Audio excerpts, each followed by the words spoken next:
So the first thing that they did, it was very interesting. They did this in China. So they get this unknown bug, right? So what is one of the first things that they roll out is a mental health plan. Same thing in the United States. No sooner was this COVID announced as a national emergency, and they rolled out a mental health plan. And they said that the average American did not have the internal fortitude to endure a disaster. And so we were all being unofficially declared as mentally ill, needing the help of the health professionals, and we were not of sound mind to be able to deal with this crisis that we're seeing happening right now. Writing many glowing articles promoting its use for spiritual distress and behavioral difficulties. It was considered the chemical lobotomy. Instead of cutting off the frontal lobes of the brain with an ice pick. In modern psychiatry, psychotropic drugs have become the weapons of choice. And research has shown that once put on psychotropic drugs, children are more likely not just to consider suicide, but to actually follow through. What's the name of this proposal? Yeah, so the name of this project is FunVax, which is the vaccine for religious fundamentalism. And on the left over here, we have individuals who are religious fundamentalists, religious fanatics, and this is the expression, RT-PCR, real-time PCR expression of the VMAT2 gene. How would you suggest that this is going to be dispersed with aerosol? Well, so the present plan and the tests that we've done so far have used respiratory viruses, such as flu, or that they have overexpression of the VMAT2 gene, and that by vaccinating them against this, we'll eliminate this behavior. Here we have two brain scans. These are fMRIs. These are two different individuals with different levels of expression of VMAT2. You know the old expression about snitches? Well, in this case, snitches get rewards. We want to thank you for turning folks in and making sure we are all safe. The laws are to the point where anybody can be locked up pretty much for any time. Like, So who would you arrest here? For what? It seems like you need a reason. You were saying earlier but that... you don't! That's the thing you're not understanding. So, like, they were in the street. That's it? That's enough? Yeah. We're setting the stage and then going, oh my gosh, look at this stage. Well, yeah, we created it. You have to understand, though, the news media puts it out as he was the self-confessed killer of King. That's not true. Pleading cause of Alford. That's A-L-F-O-R-D. It's a moderately old U.S. Supreme Court case, and it says, even if you are not actually guilty and you are pristinely innocent, you may plead guilty to the charge if you think that doing so is in your best interest. The question was, would anyone detect that we were sane? The answer was, no. No one ever did. We must reform our mental health laws to better identify mentally disturbed individuals who may commit acts of violence and make sure those people not only get treatment, but when necessary, involuntary confinement. So diagnosis is a weapon, a tool people use against one another, especially when there is some kind of power conflict present. I was incredibly surprised at the rates that I had in terms of successfully implanting these false memories. Snitches get rewards. We want to thank you for... Hello, today is April 24, 2020, and the time is 8:21 a.m. I'm going to be talking about primarily one topic, and it's going to trigger a lot of people, and it ties in with the topics I have been discussing about, which is social conditioning and the impact that's having on society overall, individuals and groups, as well as the invisible foe, the enemy in plain sight, and that is the psychological warfare, and how psychology, psychiatry, and everything are being and will be used against people to discredit them.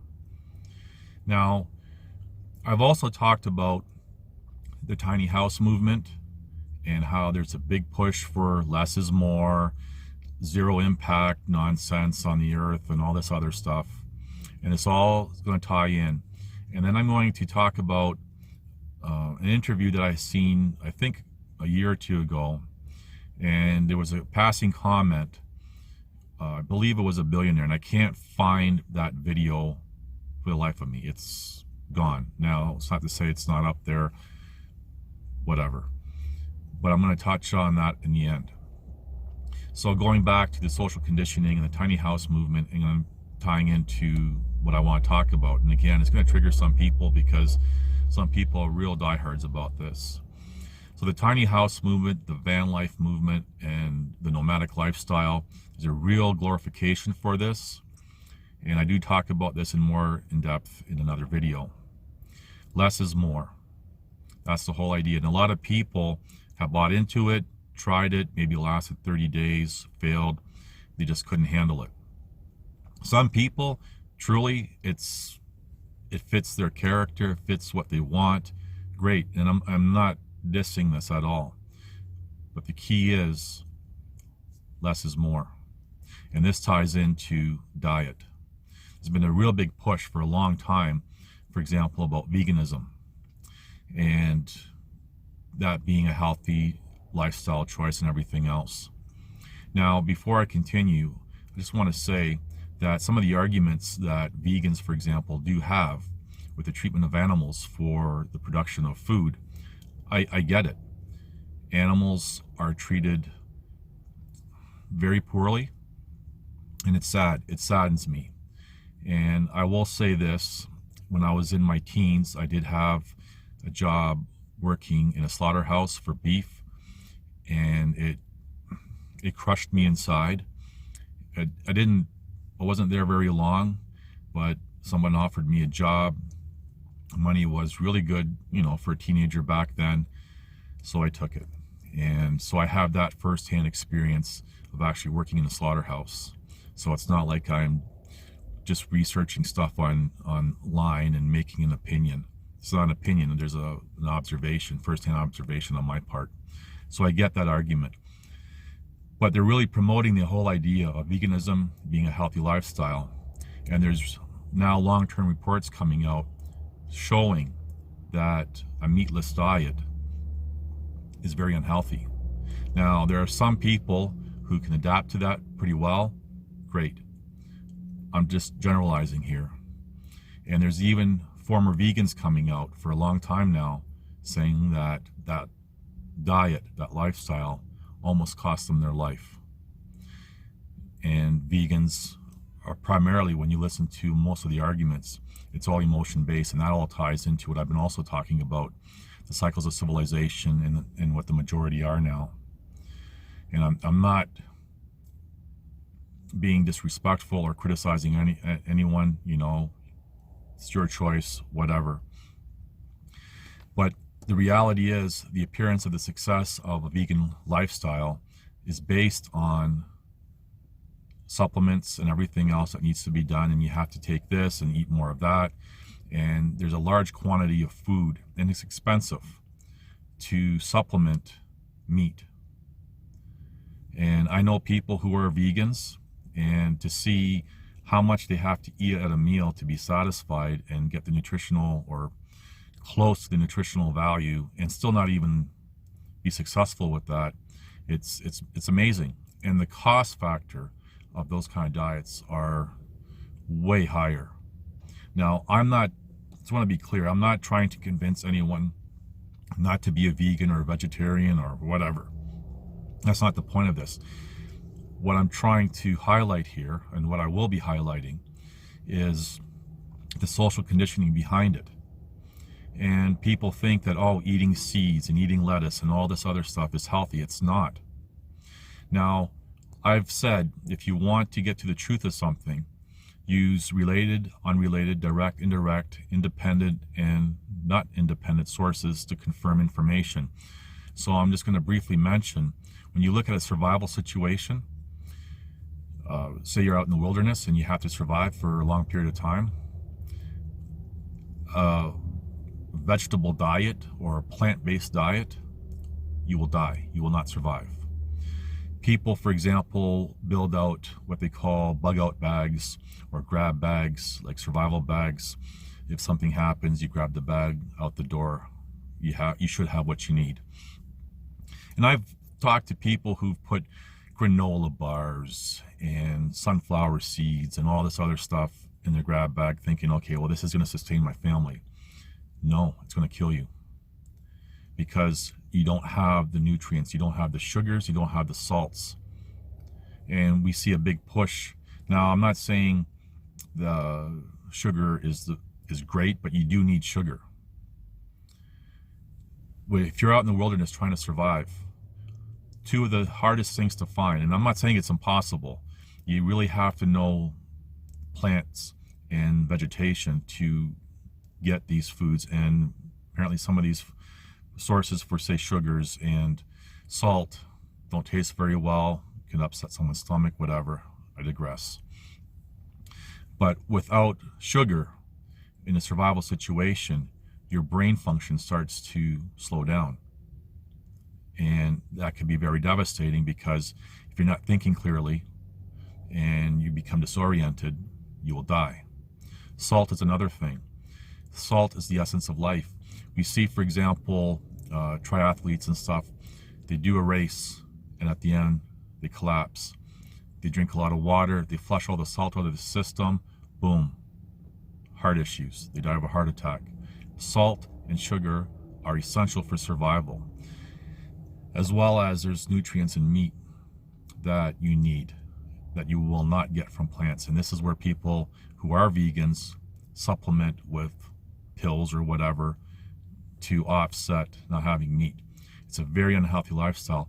The problem is, for example, if everything just fell apart and you had to go in survival mode, and a vegan had to rely on meat because that's the source of food. A lot of vegans who try meat end up getting physically sick because their digestive system is all out of whack and they end up throwing up or whatever. There's a real big push for healthy lifestyle, healthy diet, veganism. And you have to think, why? Less is more. And there was a former FEMA officer who was saying something to the effect of rations with this whole New World Order, or whatever you want to call it, being implemented, rationing people's food to X amount of grams of protein a week and X amount of carbohydrates per week. And she was saying that people will not survive. People will die. Less is more. You see how all this ties in? And again, I know a lot of people get really emotional and really passionate about veganism. And if you're offended, well, I'm just sharing the facts. And I know people are going to be arguing, oh, well, here's some studies. Yeah, there's a lot of studies for it saying it's great, it's healthy. Who's behind those studies? When you have people who are vegans coming out saying, I almost died, and there's lots. There's even channels dedicated to, there's a former vegan who interviews other former vegans, and they're telling their story. Now again, everybody's different, every body is different.